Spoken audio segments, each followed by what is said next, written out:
Hi everyone, welcome to Vinutha studio. ಇವತ್ತಿನ recipe ಒಂದು Indo Chinese dish ಆಗಿರುತ್ತೆ. ಅದು ಮೋಮೋಸ್, ಎಲ್ಲರಿಗೂ ಫೇವ್ರೆಟ್ ಆಗಿರೋವಂಥದ್ದು. ಮತ್ತೆ ಖಾರ ಚಟ್ನಿ ಜೊತೆಗೆ ಖಾರ ಚಟ್ನಿ ಹೇಗೆ ಮಾಡೋದು ಮತ್ತೆ ಮೋಮೋಸ್ ಹೇಗೆ ಮಾಡೋದು ಅಂತ ತೋರಿಸ್ತೀನಿ, ಬನ್ನಿ ನೋಡೋಣ. ಮೊದಲು ಹಿಟ್ಟು ಕಲಿಸ್ಕೊಳ್ಳೋಣ. ಅದಕ್ಕೆ ನಾನು ಮೈದಾ ಹಿಟ್ಟು ತೊಗೊಳ್ತಾ ಇದ್ದೀನಿ 2 ಕಪ್ಪು, ಅಂದರೆ ಆಲ್ ಪರ್ಪಸ್ ಫ್ಲೋರು. 2 ಕಪ್ ತೊಗೊಂಡ್ರೆ ಒಂದು ಮುಕ್ಕಾಲು ಟೀ ಸ್ಪೂನಷ್ಟು ಉಪ್ಪು ಹಾಕ್ಕೊಳ್ತಾ ಇದ್ದೀನಿ. ಆ ಉಪ್ಪು ಹಾಕ್ಕೊಂಡು ಚೆನ್ನಾಗಿ ಮಿಕ್ಸ್ ಮಾಡಿಕೊಂಡು ನಾನು ಸ್ವಲ್ಪ ಉಗುರು ಬೆಚ್ಚು ನೀರಿನಲ್ಲಿ ನಾನು ಮಿಕ್ಸ್ ಮಾಡ್ಕೊಳ್ತಾ ಇದ್ದೀನಿ ಹಿಟ್ಟನ್ನ. ತಣ್ಣೀರು ಬೇಡ ಅಂತೇಳಿ ಅಂತ, ಬೇಗ ಮೆತ್ತಗಾಗುತ್ತೆ, ಚೆನ್ನಾಗಾಗುತ್ತೆ ಅಂತೇಳಿ ಅಂತ. ಸ್ವಲ್ಪನೇ ಮಿಕ್ಸ್ ಮಾಡ್ಕೊಳ್ಳೋಣ. ಸ್ವಲ್ಪನೇ ನೀರು ಹಾಕ್ಕೊಂಡು ಚಪಾತಿ ಹಿಟ್ಟಿನ ಹದಕ್ಕೆ ಬರಬೇಕು, ಅಷ್ಟು ಗಟ್ಟಿಗಿದ್ರೆ ಸಾಕು. ಈಗ ಚೆನ್ನಾಗಿ ಮಿಕ್ಸ್ ಆಗ್ತಾ ಇದೆ. ಉಗುರು ಬೆಚ್ಚಿನ ನೀರನ್ನ ತಗೊಂಡಿದ್ದಕ್ಕೆ ಸ್ವಲ್ಪ ಚೆನ್ನಾಗಿ ಆಗುತ್ತೆ. ಇದು ಹಿಟ್ಟು ಬೇಗ ನೆನೆಯುತ್ತೆ. ಒಂದು 20 ನಿಮಿಷ ಇಟ್ಟರೆ ಸಾಕು, ಇದು ಚೆನ್ನಾಗಿ ನೆಂದಿರುತ್ತೆ. ಇದು ಚೆನ್ನಾಗಿ ಆದಮೇಲೆ ಒಂದು ಟೀ ಸ್ಪೂನ್ ಅಷ್ಟು ಆಯಿಲ್ನ ಹಾಕ್ತಾ ಇದ್ದೀನಿ. ಇವಾಗ ಒಂದು ಅರ್ಧ ಸ್ಪೂನ್ ಹಾಕಿ ಮಿಕ್ಸ್ ಮಾಡಿದೆ. ಮತ್ತು ಎಂಡಲ್ಲಿ ಈ ಮುಚ್ಚಿಡೋ ಹೊತ್ತಿಗೆ ಒಂದು ಅರ್ಧ ಟೀ ಸ್ಪೂನ್ ಅಷ್ಟು ಮತ್ತೆ ಹಾಕಿಬಿಟ್ಟು ಸ್ವಲ್ಪ ಮೇಲೆಲ್ಲ ಇದು ಮಾಡಿಬಿಟ್ಟು ಹಾಗೆ ಮುಚ್ಚಿಟ್ಬಿಡೋಣ ಒಂದು 20 ನಿಮಿಷ. ಅಷ್ಟೊತ್ತಿಗೆ ನಾವು ಚಟ್ನಿ ರೆಡಿ ಮಾಡ್ಕೊಳ್ಳೋಣಂತೆ. ಇದಕ್ಕೆ ಮಾಡುವಂಥ ಖಾರ ಚಟ್ನಿ ಒಂದು ಕಪ್ ಅಷ್ಟು ನೀರು ಹಾಕ್ಕೊಳ್ತಾ ಇದ್ದೀನಿ. ಆಮೇಲೆ ಅದಕ್ಕೆ ಒಂದು 12 ಬ್ಯಾಡಗಿ ಚಿಲ್ಲಿ ಹಾಕ್ಕೊಳ್ತಾ ಇದ್ದೀನಿ. ಬ್ಯಾಡಗಿ ಮೆಣಸಿನಕಾಯಿ ಸ್ವಲ್ಪ ಖಾರ ಜಾಸ್ತಿನೂ ಇರಲ್ಲ ಮತ್ತು ಕಮ್ಮಿನೂ ಇರಲ್ಲ, ಮತ್ತು ಕಲರ್ ಚೆನ್ನಾಗಿ ಬರುತ್ತೆ. ಮತ್ತು 2 ಟೊಮೆಟೊನ ಈ ಥರ ಕಟ್ ಮಾಡಿ ಸಿಪ್ಪೆ ಕೆಳಭಾಗ ಬರೋ ಥರ ಇಡ್ತಾ ಇದ್ದೀನಿ. ಯಾಕೆಂದರೆ ಒಂದು 2-3 ನಿಮಿಷ ಸಾಕಷ್ಟೇ, ಇದು ತುಂಬ ಬೇಯಿಸಬಾರ್ದು, ಬರೀ ಸಿಪ್ಪೆ ಬಿಚ್ಕೊಳ್ಳೋ ಅಷ್ಟು ಮಾತ್ರ ಬೇಯಿಸ್ಬೇಕು. ಈಗ ಒಂದು 2-2.5 ನಿಮಿಷ ಆಯಿತು. ಅಷ್ಟೊತ್ತಿಗೆ ನೋಡಿ ಇದು ಆಗಿದ ತಕ್ಷಣ ಇದೀಗ ನೋಡಿ ಸಿಪ್ಪೆ ಎಲ್ಲ ಬಿಚ್ಕೊಳ್ತಾ ಇದೆ. ಇದಾಗಿ ಒಂದು 30 ಸೆಕೆಂಡ್ ಅಷ್ಟು ನಾನು ಇದನ್ನು ಆಫ್ ಮಾಡಿಬಿಟ್ಟು ಇದನ್ನು ಕೂಲ್ ಆಗಕ್ಕೆ ಬಿಡ್ತೀನಿ ನಾನಿವಾಗ. ಇದು ಕೂಲ್ ಆಗೋ ಅಷ್ಟೊತ್ತಿಗೆ ನಾವು ಸ್ಟಫಿಂಗ್ ರೆಡಿ ಮಾಡ್ಕೊಳ್ಳೋಣಂತೆ. ಕಡಾಯಿಗೆ 1 ಟೀ ಸ್ಪೂನ್ ಅಷ್ಟು ಆಯಿಲ್, ಒಂದು ಎಣ್ಣೆ ಮತ್ತು ತುಪ್ಪ, 1 ಟೇಬಲ್ ಸ್ಪೂನ್ ಅಷ್ಟು ತುಪ್ಪ ಸ್ಮೆಲ್ ಚೆನ್ನಾಗಿರುತ್ತೆ ಅಂತ ಹಾಕ್ತಾ ಇದ್ದೀನಿ. ಬೇಕಾದ್ರೆ ನೀವು ಆಯಿಲ್ ಎರಡು ಯೂಸ್ ಮಾಡ್ಬೋದು. ಅದಾದಮೇಲೆ ಗಾರ್ಲಿಕ್ಕು ಮತ್ತು ಜಿಂಜರ್ನ ನಾನು ತುಂಬ ಚಿಕ್ಕದಾಗಿ ಹೆಚ್ಕೊಂಡಿದ್ದೀನಿ. ಇದು ಎಲ್ಲ ತರಕಾರಿ ಕೂಡ ತುಂಬ ಸಣ್ಣದಾಗಿ ಹೆಚ್ಕೋಬೇಕು, ಯಾಕೆಂತಂದರೆ ಸ್ಟಫಿಂಗ್ ಮಾಡೋದ್ರಿಂದ ಬಿಚ್ಕೋಬಾರ್ದು ಅಂತೇಳಿ ಅಂತ. ಈವನ್ ಈರುಳ್ಳಿ ಕೂಡ ನಾನು ತುಂಬ ಚಿಕ್ಕದಾಗಿ ಹೆಚ್ಕೊಂಡಿದ್ದೀನಿ. ಈಗ ಇದೆಲ್ಲದು ಕೂಡ ಫ್ರೈ ಮಾಡೋಣ. ಇದರಲ್ಲಿ ಬೇಕಾದರೆ ಗಾರ್ಲಿಕ್ ಆಪ್ಷನಲ್, ನಿಮಗೆ ಬೆಳ್ಳುಳ್ಳಿ ಬೇಕಂದರೆ ಹಾಕೋಬೋದು, ಇಲ್ಲ ಅಂತೇನು ಬೇಡ. ಈಗ ನೋಡಿ ನಾನು ಗ್ರೀನ್ ಬೀನ್ಸ್ ಕೂಡ ಚಿಕ್ಕದಾಗಿ ಹೆಚ್ಕೊಂಡಿದ್ದೀನಿ.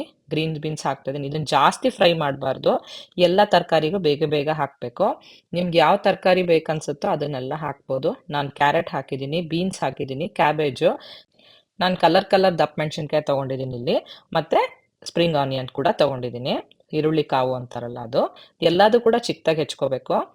ಈ ತರಕಾರಿಗಳನ್ನ ಜಾಸ್ತಿ ಫ್ರೈ ಮಾಡಬಾರ್ದು, ಒಂದು 3-4 ನಿಮಿಷ ಅಷ್ಟೇನೆ, ಯಾಕೆಂದರೆ ಮತ್ತೆ ನಾವು ಬೇಯಿಸಕ್ಕೆ ಇಡೋದ್ರಿಂದ ಜಾಸ್ತಿ ಫ್ರೈ ಮಾಡಬಾರ್ದು. ನಾನು ಕ್ಯಾಬೇಜ್ನ ಈ ಚಾಪರಲ್ಲಿ ಹೆಚ್ಕೊಂಡಿದ್ದೀನಿ. ತುಂಬ ಚಿಕ್ಕದಾಗಿ ಬರುತ್ತೆ, ಕೈಯಲ್ಲಿ ಕಟ್ ಮಾಡೋದಕ್ಕಿಂತ ಚೆನ್ನಾಗಿ ಬರುತ್ತೆ. ಇದು ತುಂಬ ಈಸಿಯಾಗೂ ಕೂಡ ಮಾಡ್ಕೋಬೋದು. ಈಗ 1 ಟೀ ಸ್ಪೂನ್ ಅಷ್ಟು ಉಪ್ಪು ಹಾಕ್ತಾ ಇದ್ದೀನಿ, ಮತ್ತು ಕಾಳು ಮೆಣಸಿನ ಪುಡಿ 1 ಟೀ ಸ್ಪೂನ್ ಅಷ್ಟು ಹಾಕ್ತಾ ಇದ್ದೀನಿ. ನಿಮ್ಮ ಖಾರಕ್ಕೆ ನೋಡ್ಕೊಂಡು ಹಾಕ್ಕೋಬೋದು. ಈಗ ಮತ್ತೆ ಸೋಯಾ ಸಾಸು ಒಂದು 2 ಟೇಬಲ್ ಸ್ಪೂನ್ ಅಷ್ಟು ಸೋಯಾ ಸಾಸ್ ಹಾಕ್ಕೊಳ್ತಾ ಇದ್ದೀನಿ. ಈ ಮೋಮೋಸ್ಗೆ ಸೋಯಾ ಸಾಸ್ ಹಾಕಿದರೆ ತುಂಬ ಚೆನ್ನಾಗಿರುತ್ತೆ. ಅಲ್ಲಿ ಫುಡ್ ಆಗಿರೋದ್ರಿಂದ ಚೈನೀಸ್ದು, ಹಾಗಾಗಿ ಇದು ಸ್ಮೆಲ್ ಕೂಡ ಚೆನ್ನಾಗಿ ಬರುತ್ತೆ. ಈಗ ಇದು ರೆಡಿ ಆಯಿತು. ಈಗ ಚಟ್ನಿ ಮಾಡ್ಕೊಳ್ಳೋದಕ್ಕೆ 1 ಟೀ ಸ್ಪೂನ್ ಅಷ್ಟು ಎಣ್ಣೆ ಹಾಕ್ಕೊಳ್ತಾ ಇದ್ದೀನಿ. ಬೆಳ್ಳುಳ್ಳಿನ ಸಣ್ಣದಾಗಿ ಹೆಚ್ಕೊಂಡಿದ್ದೀನಿ, ಬೆಳ್ಳುಳ್ಳಿ ಮತ್ತು ಶುಂಠಿನ ಇದೆರಡೂ ಕೂಡ ಚೆನ್ನಾಗಿ ಫ್ರೈ ಆಗಬೇಕು. ಆಮೇಲೆ ಇದಕ್ಕೆ ಸೋಯಾ ಸಾಸ್ ಹಾಕ್ತಾ ಇದ್ದೀನಿ. ಈ ಸೋಯಾ ಸಾಸ್ 1 ಟೇಬಲ್ ಸ್ಪೂನ್ ಅಷ್ಟು ಹಾಕಿ ಇದನ್ನು ಮಿಕ್ಸ್ ಮಾಡಿ. ಈಗ ನಾವು ರುಬ್ಬಿಟ್ಕೊಂಡಿರುವಂಥ ಟೊಮೆಟೊ ಮತ್ತು ಬ್ಯಾಡಗಿ ಮೆಣಸಿನ್ಕಾಯ್ದು ಪೇಸ್ಟ್ನ ಹಾಕ್ಕೊಳ್ತಾ ಇದ್ದೀನಿ. ಇದನ್ನು ತುಂಬ ನುಣ್ಣಗೆ ರುಬ್ಕೊಂಡ್ರೆ ಚಟ್ನಿ ಚೆನ್ನಾಗಿರುತ್ತೆ. ಇದು ಜಾಸ್ತಿ ಕುದಿಸ್ಬಾರ್ದು, 1-2 ಕುದಿ ಹಿಂಗೆ ಬಂದರೆ ಸಾಕು. ಇದಕ್ಕಿವಾಗ ಅರ್ಧ ಟೀ ಸ್ಪೂನ್ ಅಷ್ಟು ಉಪ್ಪು ಮತ್ತು 1 ಟೀ ಸ್ಪೂನ್ ಅಷ್ಟು ಸಕ್ಕರೆ ಹಾಕ್ಬಿಟ್ಟು ಒಂದ್ಸತಿ ಹಿಂಗೆ ಕುದಿ ಬಂದರೆ ಸಾಕು, ಜಾಸ್ತಿ ಕುದಿಸ್ಬಾರ್ದು. ಈಗ ಚಟ್ನಿ ರೆಡಿ ಆಯಿತು. ಈಗ ಮೋಮೋಸ್ ಮಾಡ್ಕೊಳ್ಳೋಣ. ಮೋಮೋಸ್ ಮಾಡ್ಕೊಳ್ಳೋದಕ್ಕೆ ನಾನು ಇದನ್ನು ಹಿಟ್ಟನ್ನ ಇವಾಗ ಚೆನ್ನಾಗಿ ಕಲಿಸ್ಕೊಂಡಿದ್ನಲ್ಲ, ಇದನ್ನು ಇನ್ನೊಂದ್ಸತಿ ನಾದ್ಕೋತಾ ಇದ್ದೀನಿ. ಒಂದು 2 ನಿಮಿಷ ಚೆನ್ನಾಗಿ ನಾದ್ಕೊಂಡ್ರೆ ಸ್ವಲ್ಪ ಮೆತ್ತಗಾಗುತ್ತೆ ಹಿಟ್ಟು, ಈ ಥರ ಆಗುತ್ತೆ. ನಾನು 2 ಕಪ್ಪು ಮೈದಾ ಹಿಟ್ಟು ಹಾಕಿರೋದ್ರಿಂದ ನನಗಿವಾಗ 38 ಮೋಮೋಸ್ ಆಯ್ತು. ಇವಾಗ ನೀವು ಬೇಕಾದ್ರೆ ಚಿಕ್ಕದಾಗಿ ಮಾಡ್ಕೊಳ್ಳೋದಾದ್ರೆ 40 ಕೂಡ ಆಗುತ್ತೆ. ಇದನ್ನು ಒಂದೇ ಸತಿಗೆ ನಾನು ಎಲ್ಲದೂ ಕೂಡ ಬಾಲ್ಸ್ನ ಕಟ್ ಮಾಡಿಟ್ಕೊಂಡೆ ಈವನ್ ಆಗಿರಲಿ ಅಂತ. ಈಗ ಲಟ್ಟಿಸ್ತೀನಿ. ಎಷ್ಟು ತೆಳ್ಳಗೆ ಸಾಧ್ಯ ಆಗುತ್ತೋ ಅಷ್ಟು ತೆಳ್ಳಗೆ ಲಟ್ಟಿಸ್ಬೇಕು ಇದನ್ನು. ಇದು ತುಂಬ ತೆಳ್ಳಗೆ ಲಟ್ಟಿಸಿದಷ್ಟು ಚೆನ್ನಾಗಿರುತ್ತೆ ಇದು. ಎಷ್ಟು ತೆಳ್ಳಗಾಗುತ್ತೋ ಅಷ್ಟು ತೆಳ್ಳಗೆ ಲಟ್ಟಿಸ್ಬಿಟ್ಟು ಈಗ ಒಳಗಡೆಗೆ ಫಿಲ್ಲಿಂಗ್ನ ಹಾಕ್ತಾ ಇದ್ದೀನಿ ನಾನು ಮಾಡಿರುವಂಥ ವೆಜಿಟೇಬಲ್ ಫಿಲ್ಲಿಂಗ್ನ. ಈಗ ಪ್ಲೀಟ್ಸ್ ಮಾಡ್ತಾ ಹೋಗಬೇಕು. ರೈಟ್ ಹ್ಯಾಂಡ್ನ ಒಂದೇ ಕಡೆ ಇಟ್ಕೋಬೇಕು, ಲೆಫ್ಟ್ ಹ್ಯಾಂಡಿಂದ ಪ್ಲೀಟ್ಸ್ ಮಾಡಬೇಕು. ಮತ್ತೆ 4 ಫಿಂಗರ್ ಮಾತ್ರ, ರೈಟ್ ಹ್ಯಾಂಡಿಂದ 4 ಫಿಂಗರ್ ಮಾತ್ರ ಮುಂದಕ್ಕೆ ಎತ್ತಬೇಕು, ಮಿಕ್ಕಿದ ಎಲ್ಲ ಫಿಂಗರ್ಸು ಅಲ್ಲೇ ಇರಬೇಕು. ಈ ಥರ ಪ್ಲೀಟ್ಸ್ ಮಾಡ್ಕೋತಾ ಹೋದಾಗ ಇಲ್ಲಿ ನೆರಿಗೆಗಳು ಬರ್ತಾ ಹೋಗುತ್ತೆ. ಈಗ ನೋಡಿ ಯಾವ ಕಡೆ ತಿರುಗಿರುತ್ತೋ ಅದೇ ಥರ ಈ ಥರ ಮಾಡಿದ್ರೆ ಈಗ ನಾವು ಮೋಮೋಸು ರೆಡಿ ಆಯಿತು. ಈ ಮೋದಕ ಎಲ್ಲ ಮಾಡ್ತಾರಲ್ಲ ಆ ಡಿಸೈನ್ ಇದು. ಇನ್ನೊಂದು ಡಿಸೈನ್ ತೋರಿಸ್ತೀನಿ ಇವಾಗ. ಇವಾಗಲೂ ಕೂಡ ಅಷ್ಟೇ ತೆಳ್ಳಗೆ ಲಟ್ಟಿಸ್ಕೊಂಡಿದ್ದೀನಿ. ಈ ಲಟ್ಟಿಸ್ಕೊಂಡ್ಮೇಲೆ ಇದನ್ನ ಸ್ಟಫಿಂಗ್ ಮಧ್ಯದಲ್ಲಿ ಹಾಕೊಂಡು ಈಗ ಒಂದು ಟ್ರಯಾಂಗಲ್ ಶೇಪ್ ಕೊಡೋಣಂತೆ. ಯಾವ ಡಿಸೈನ್ ಬೇಕಾದ್ರೂ ಮಾಡ್ಕೋಬೋದು. ನಾನು ಸುಮ್ಮನೆ ತೋರಿಸ್ತಾ ಇದ್ದೀನಿ, ಒಂದು 3-4 ಥರ ಡಿಸೈನ್ ತೋರಿಸ್ತಾ ಇದ್ದೀನಿ. ನಾನು 2 ಪ್ಲೀಟ್ ಇಲ್ಲಿ ಕೊಡ್ತಾ ಇದ್ದೀನಿ. ಅದಾದಮೇಲೆ ಟ್ರಯಾಂಗಲ್ ಶೇಪಲ್ಲಿ ಎರಡೂ ಕೂಡ ಹಿಂಗೆ ಒತ್ಕೋಬೇಕು ಮುಂದ್ಗಡೆ ತನಕ. ಆಮೇಲೆ ಕೆಳಗಡೆಯಿಂದ ಮೇಲ್ಗಡೆ ತಂದು ಅಲ್ಲೂ ಕೂಡ ಜಾಯಿನ್ ಮಾಡ್ತೀವಿ, ಅದು ಓಪನ್ ಆಗದೆ ಇರೋ ಥರ. ಈಗ ಇದೊಂದು ಡಿಸೈನ್ ಆಯಿತು.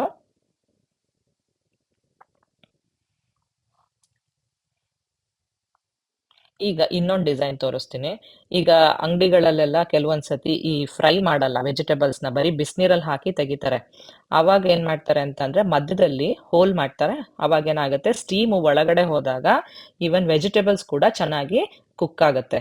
ಹಾಗಾಗಿ ಅವರು ಈ ಥರ ಓಪನಿಂಗ್ ಕೊಡ್ತಾರೆ, ಅದನ್ನು ತೋರಿಸ್ತೀನಿ ಇವಾಗ. ಇದು ಕೂಡ ಈ ಥರನೇ ಪ್ಲೀಟ್ಸ್ ಮಾಡಿಬಿಟ್ಟು ಆದರೆ ಮಧ್ಯದಲ್ಲಿ ಓಪನಿಂಗ್ ಕೊಡ್ತಾರೆ ಈ ಥರ. ಬರೀ ಇದು ಮಾತ್ರ ಪಿಂಚ್ ಮಾಡ್ತಾರೆ ತುದಿನ, ಆದರೆ ಓಪನಿಂಗ್ ಕಾಣಿಸುತ್ತೆ, ಆವಾಗ ಚೆನ್ನಾಗಿ ಕುಕ್ ಆಗುತ್ತೆ. ಇನ್ನೊಂದು ಸತಿ ನಾರ್ಮಲ್ ಆಗಿ ಮಾಡುವಂಥ ಮೋಮೋಸ್ ತೋರಿಸ್ತೀನಿ. ಸೇಮ್ ಅದೇ ಥರ ಪ್ಲೀಟ್ಸ್ ಮಾಡಿದ್ನಲ್ಲ ಸ್ಟಾರ್ಟಿಂಗಲ್ಲಿ, ಅದೇ ಥರನೇ ಇನ್ನೊಂದು ಸತಿ ಯಾವ ಥರ ಪ್ಲೀಟ್ಸ್ ಮಾಡೋದು ಅಂತೇಳಿ ಅಂತ ನೋಡಿ. ಲೆಫ್ಟ್ ಹ್ಯಾಂಡಿಂದ ಪ್ಲೀಟ್ಸ್ನ ತಗೊಳ್ತಾ ಇದ್ದೀನಿ, ರೈಟ್ ಹ್ಯಾಂಡ್ನ ಮಾತ್ರ ಅಲ್ಲೇ ಇಟ್ಕೊಂಡಿದ್ದೀನಿ, ಬರೀ ಒಂದೇ ಫಿಂಗರ್ನ ಎತ್ತುತ್ತಾ ಇದ್ದೀನಿ ಅಷ್ಟೇ. ಈ ಥರ ತಗೊಳ್ತಾ ಹೋಗಬೇಕು.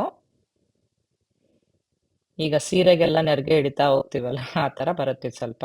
ಮತ್ತು ಯಾವ ಡಿಸೈನಲ್ಲಿ ಇರುತ್ತೋ ಅದೇ ಥರ ಹಿಂಗೆ ತಿರುಗಿಸಿದ್ರೆ ಈ ಥರ ಆಗುತ್ತಿದು. ಈಗ ನಾನು ಇಡ್ಲಿ ಪಾತ್ರೆಯಲ್ಲಿ ಬೇಯಿಸ್ತಾ ಇದ್ದೀನಿ ನಾನು ಮೋಮೋಸ್ನ. ಇಡ್ಲಿ ಪಾತ್ರೆಯಲ್ಲಿ ನಾನು ಸ್ಟೀಮ್ ಮಾಡೋಕ್ಕೆ ಇಡ್ತಾ ಇದ್ದೀನಿ. ಎಲ್ಲದೂ ಕೂಡ ಇದೇ ಥರ ರೆಡಿ ಮಾಡ್ಕೊಂಡಿದ್ದೀನಿ. ಇವಾಗ ಇಡ್ಲಿ ಪಾತ್ರೆ ಒಳಗೆ ಇಟ್ಟು ಈಗ ಬೇಯಿಸೋಣ. ಒಂದು 10ರಿಂದ 12 ಅಥವಾ 13 ನಿಮಿಷ ನಾನು ಇದನ್ನು ಸ್ಟೀಮ್ ಮಾಡ್ತೀನಿ. ಸ್ಟೀಮ್ ಮಾಡಿದ್ಮೇಲೆ ಇದು ಕೂಡ ರೆಡಿ ಮಾಡಿದ್ದೀನಿ ಇವಾಗ ನೆಕ್ಸ್ಟ್ ಬ್ಯಾಚಿಗೆ. ಈ ಮೋಮೋಸು ನನ್ನ ಮಕ್ಕಳಿಗೋಸ್ಕರ, ಅವರು ಸ್ವೀಟು ಕೂಡ ಬೇಕು ಅಂತ ಕೇಳ್ತಾರೆ ಅಂತೇಳಿ ಅಂತ ನ್ಯೂಟೆಲ್ಲ ಒಂದೊಂದು ಸ್ಪೂನ್ ಹಾಕ್ಬಿಟ್ಟು ಇದು ನ್ಯೂಟೆಲ್ಲ ಮೋಮೋಸ್ ಕೂಡ ಮಾಡಿದ್ದೆ. ಅಂದರೆ ಯಾವಾಗಲೂ ಮಾಡ್ತೀನಿ ಮಾಡೋ ಹೊತ್ತಿಗೆ, ಅವ್ರಿಗೇನೋ ಇಷ್ಟ ಆಗುತ್ತೆ ಅಂತೇಳಿ ಅಂತ ನ್ಯೂಟೆಲ್ಲದು. ಜಸ್ಟ್ ಒಂದೊಂದು ಸ್ಪೂನ್ ನ್ಯೂಟೆಲ್ಲ ಒಳಗೆ ಹಾಕ್ಬಿಟ್ಟು ಸೇಮ್ ಅದೇ ಥರ ಪ್ಲೀಟ್ಸ್ನ ಮಾಡಿಬಿಟ್ಟು ಇಡ್ತೀನಿ.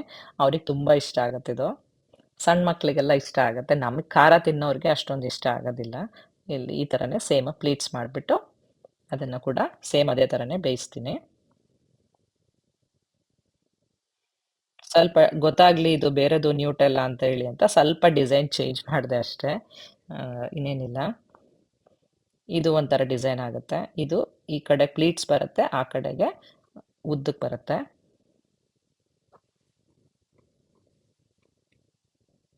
ಎಲ್ಲ ಒಂದೇ ಥರ ಮಾಡಿಬಿಟ್ರೆ ನ್ಯೂಟೆಲ್ಲ ಯಾವುದು ಅಂತ ಗೊತ್ತಾಗಲ್ಲ ಅಂತ ಸ್ವಲ್ಪ ಡಿಸೈನ್ ಚೇಂಜ್ ಮಾಡಿದ್ದೀನಿ ಅಷ್ಟೇ.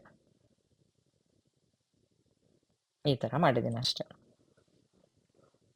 ಈಗ ರೆಡಿ ಆಗಿದೆ ಇವಾಗ ನಮ್ಮ ಮೋಮೋಸು.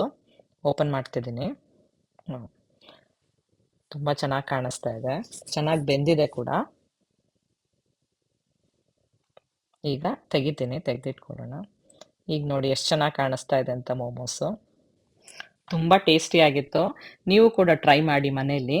ಹೇಗೆ ಬಂತು ಅಂತ ತಿಳಿಸೋದನ್ನು ನನಗೆ ಮರಿಬೇಡಿ. Thanks for watching. See you next week. Bye.